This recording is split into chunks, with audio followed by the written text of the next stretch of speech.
শুধু nail art দেখাবো, trick বলবো না, সেটা আবার হয় নাকি? আজকে তাই জন্য ট্রিক নিয়ে চলে এসেছি। চলো তাহলে শুরু করা যাক। দেখো আমি একটা পিঙ্ক কালারের পিগমেন্ট নিয়ে নিয়েছি, পাউডারের মতো। সেটাকে আমাকে পলিশ করতে হবে। তো আমি কীভাবে করব? দেখো আমার কাছে ডায়মন্ড টপ কোট ছিল সিলসের। তোমাদের কাছে যা টপ কোট থাকবে তোমরা সেটা ইউজ করে পিগমেন্টের সাথে ভালো করে মিক্সিং করবে। 2-3 মিনিট মিক্সিং করার পর দেখবে সেটা পলিশ হয়ে গেছে।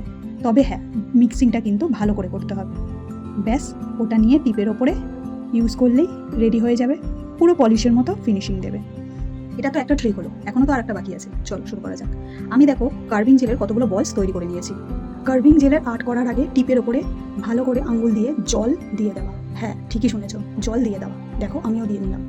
যারা বিগিনার আছো তারা যখন কার্ভিং জেলের আর্ট করতে যাবে তার আগে একটুখানি আঙ্গুলে করে টিপের ওপরে জল দিয়ে দেবে। তাহলে কি হবে? তাহলে এটাই হবে তোমার কার্ভিং জেলটা টিপের সাথে আটকে যাবে না।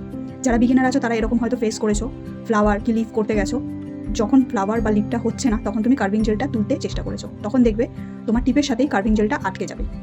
এই ছোট্ট ছোট্ট জিনিসগুলো যাতে তোমাদের ফেস করতে না হয় সেই কারণেই এই ট্রিকগুলো আমার নিয়ে আসা। তোমরা ইউজ করে দেখো, অবশ্যই তোমাদের ট্রিকগুলো কাজে লাগবে। আমার কাছে যদি নেল শিখতে চাও বা নেল আর্ট করতে চাও তাহলে অবশ্যই আমার স্ক্রিনে দেওয়া নাম্বারের সাথে ঝটপট যোগাযোগ করে ফেলো। আজকের মতো তাহলে টাটা।